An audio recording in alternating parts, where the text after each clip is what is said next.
बच्चों class 10th में आज का टॉपिक होगा अपवर्तन। तो आज हम अपवर्तन के बारे में सीखेंगे। अपवर्तन क्या होता है? तो जैसे आपके पास दो माध्यम होने चाहिए। क्या होना चाहिए? आपके लिए दो माध्यम होना चाहिए। मान लीजिए आपके पास ये है और ये तल कैसा है? पारदर्शी। तल कैसा हो? पारदर्शी तल है। और अगर इसमें हम क्या खींच दें? अभिलंब खींच दें। यहाँ से जब कोई किरण यहां से आएगी, ये माध्यम आपका 1 हो जाएगा और ये माध्यम क्या हो जाएगा? 2 हो जाएगा। तो जब कोई किरण एक माध्यम से दूसरे माध्यम में प्रवेश करता है तो क्या होता है? वह अपने पथ से विचलित अर्थात वो अपने पथ को क्या करता? भूल जाता, अपने पथ से हट जाता है। यही घटना प्रकाश का अपवर्तन कहलाती है। यहाँ से माध्यम 1 है, माध्यम 2 है। माध्यम 1 से जा रहा है, माध्यम में 2 में जा रहा है। जाना कहाँ चाहिए था? इधर जाना चाहिए था, पथ से विचलित हो गया। अब आपको बताया गया है कि अभिलंब और आपतित किरण, जो किरण आएगी उसका नाम क्या हो जाएगा? आपतित किरण हो जाएगा। और ये आपका क्या हो गया? अभिलंब हो गया। इसी तरीके से ये किरण अपवर्तित हुई, इस किरण का नाम क्या हो गया? अपवर्तित किरण हो गया। और ये आपका क्या है? अभिलंब है। आपतित किरण और अभिलंब के बीच बना कोण आपतन कोण आई होगा। अपवर्तित किरण और अभिलंब के बीच बना कोण क्या होगा? अपवर्तन कोण आर होगा। यहाँ से बताया गया जब कोई किरण एक माध्यम से दूसरे माध्यम में प्रवेश करे तो अपने पथ से क्या हो गई है? विचलित। जाना इधर चाहिए था, झुक इधर गई है। ऐसा भी हो सकता था आपका माध्यम 1 ये हो और माध्यम 2, ऐसा कर दो माध्यम 2 हो जाए, माध्यम 1 हो जाए, माध्यम बदल जाए। अब जो प्रकाश आएगा उस प्रकाश का नाम क्या होगा? आपतित किरण। जो भी आकर उस पे गिरती है पारदर्शी तल पे, उस किरण का नाम आपतित किरण। ये आपका क्या है? अभिलंब है। यहाँ से जब आपतित किरण आएगी, एक कंडीशन ऐसे भी हो सकता है, जाना इधर चाहिए था और जा रही है विलंब से दूर। आपतित किरण और विलंब के बना कोण आपतन कोण आई। अपवर्तित किरण और अभिलंब बीच की इस किरण का नाम क्या है? अपवर्तित किरण। ये अपवर्तित किरण है। अपवर्तित किरण और अभिलंब के बीच बना कोण क्या हो जाएगा? आर हो गया है। यहाँ पे हम दो जगह देख रहे हैं, एक जगह आपका अंदर की ओर झुकाया है, एक जगह अभिलंब से दूर हट गया है। अभिलंब की ओर अभिलंब से दूर, मतलब अपने पथ से क्या हो चुका है? विचलित हो चुका है। यही घटना आपका क्या कहलाता है? अपवर्तन कहलाता है। एक बार फिर से देखते हैं अपवर्तन क्या है। जब कोई प्रकाश एक माध्यम से दूसरे माध्यम में प्रवेश करता है, अपने पथ से विचलित हो जाता है, यह घटना प्रकाश का अपवर्तन कहलाता है। यहाँ से आपतित किरण अभिलंब बीच बना कोण आपतन कोण आई।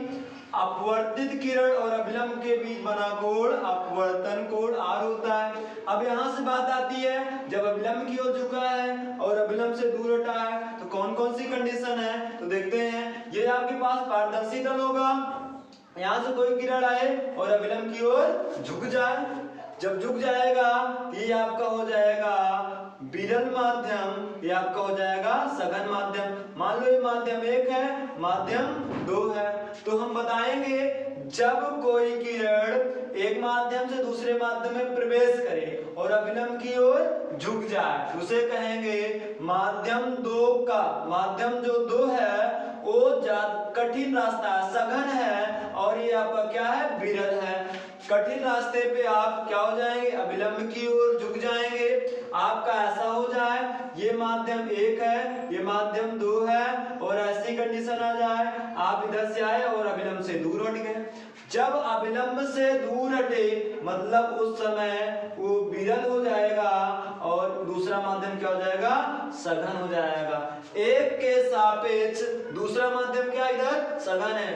एक के सापेक्ष दूसरा माध्यम क्या है? सघन है। और यहाँ पर इसमें बताएं एक के सापेक्ष सापेक्ष, दूसरा क्या है, विरल है। तो एक चीज सीखे यहाँ से, अविलंब की ओर झुके मतलब जो जिस माध्यम में झुकेगा वो माध्यम सघन होगा, अगर अविलंब से दूर हट रहा है मतलब वो माध्यम क्या है, विरल है। इसमें चेक कर सकते हैं, माध्यम 2 आपका सघन है और इसमें माध्यम 1 क्या है, विरल है। अविलंब की ओर झुके, अविलंब की ओर झुक जाएगा तो क्या हो जाएगा, सघन हो जाएगा, अविलंब से दूर हट जाए तो क्या हो जाएगा, विरल हो जाता है। इस तरीके से आप अपवर्तन देखते हैं। और एक चीज, अगर आपका अपवर्तनांक बढ़ गया, अपवर्तनांक या ऐसे लिख दो कि अगर माध्यम आपका क्या सघन है, माध्यम सघन होगा, जितना ज्यादा सघन होगा चाल उतनी ही कम हो जाएगी। ये रिलेशन दिमाग में रहे कि सघन माध्यम, जितना ज्यादा माध्यम सघन होगा चाल उतनी ही ज्यादा हो जाएगी। अपवर्तनांक को हम n से प्रदर्शित करेंगे। ये आपका सघन माध्यम है, तो सघन माध्यम जैसे n का मान किसी के लिए 1.5 है, n का मान किसी के लिए 1.7 है। इसमें सघन माध्यम कौन होगा, जिसका मान ज्यादा वो ज्यादा सघन हो जाएगा। यहाँ से 1.7 सघन है, किससे, 1.5 से। तो चाल किसमें ज्यादा होगी, इसमें 1.5 वाले में। जिसका अपवर्तनांक का मान जितना कम होगा चाल उतनी ही ज्यादा हो जाएगी। इस तरीके से आपका अपवर्तन है। अब हम देखेंगे अपवर्तन के नियम। अपवर्तन के नियम, अपवर्तन के नियम में पहला नियम बताता है आपतित किरण, अपवर्तित किरण तथा अभिलंब तीनों एक ही तल में होते हैं। ये आपका पारदर्शी तल होगा, यहाँ से कोई किरण आएगी, इस किरण का नाम क्या है, आपतित किरण। इस किरण को क्या कहेंगे हम, आपतित किरण कहेंगे। मान लीजिए किरण ऐसे झुक गई, मतलब ये विरल माध्यम है, ये क्या है, सघन माध्यम है। इस किरण का नाम क्या हो जाएगा, अपवर्तित किरण हो जाएगा। इस किरण का नाम अपवर्तित किरण हो जाएगा। इसका नाम क्या है, अभिलंब है। और ये आपका कौन सा अक्ष है, मान लीजिए x डैश अक्ष है। यहाँ बताया गया आपतित किरण और अपवर्तित किरण तथा अभिलंब तीनों इसी तल पर ही स्थित होंगे। यही है आपका अपवर्तन का पहला नियम। पहला नियम क्या कहता है, आपतित किरण, अपवर्तित किरण तथा अभिलंब तीनों एक ही तल पर स्थित होते हैं। दूसरा नियम क्या कहता है, आपतन कोण, आपतन कोण, आपतित किरण और अभिलंब के बना कोण आपतन कोण, और अपवर्तन कोण क्या है, अपवर्तित किरण और अभिलंब के बीच बना कोण क्या होता है, अपवर्तन कोण होता है। जा किसको कहते हैं, साइन। अगर साइन टर्म आएगा तो जा आएगा, अगर कोज्या आता है मतलब कॉस का टर्म आता है, और स्पर्श जा आता है, स्पर्श जा मतलब होता है टैन। यहाँ पे जा आया है, तो आपतन कोण की जा, आपतन कोण कितना आई है, जा मतलब साइन, आपतन कोण की जा तथा अपवर्तन कोण, अपवर्तन कोण कितना है, आर है, कि अपवर्तन कोण की जा मतलब साइन।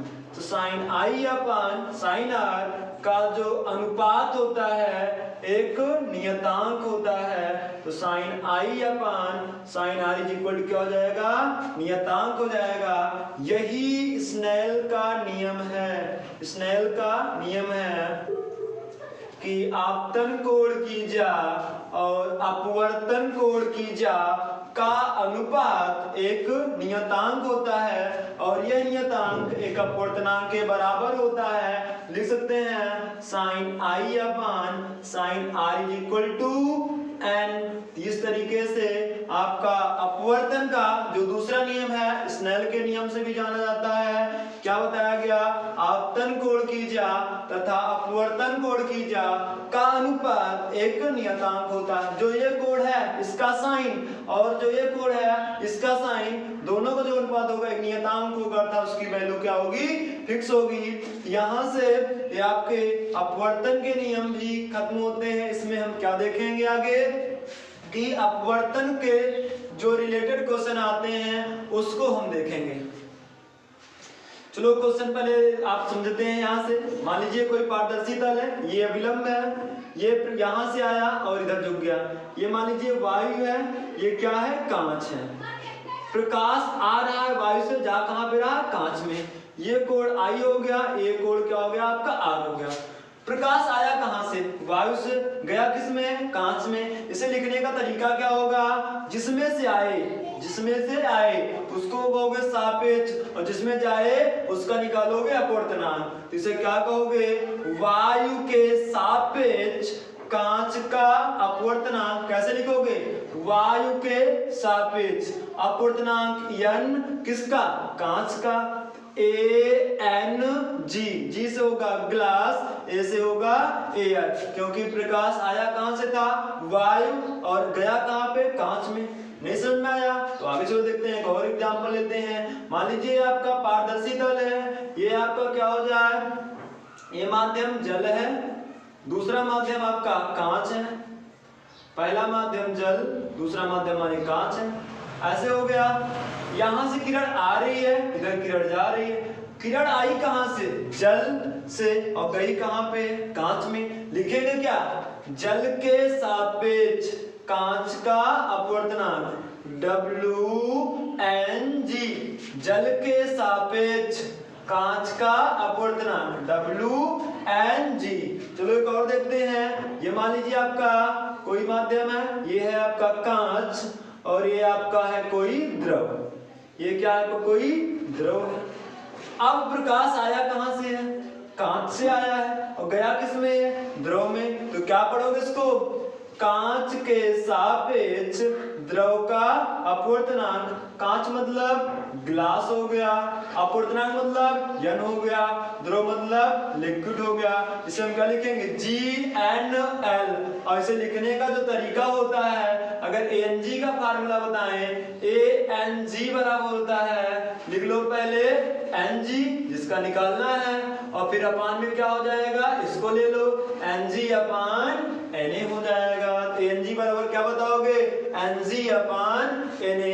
और आपको बताए थे जिसका अपवर्तनांक जितना ज्यादा होगा उसकी चाल उतनी ही कम हो जाती है। इसका मतलब चाल जो होगी, यहाँ पर अपवर्तनांक किसका कम है? वायु का।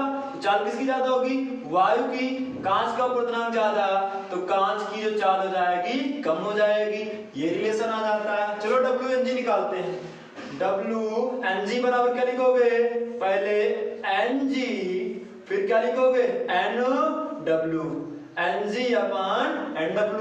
अगर कहें चाल में संबंध बताओ, इसी का उल्टा होता है VW अपान VG।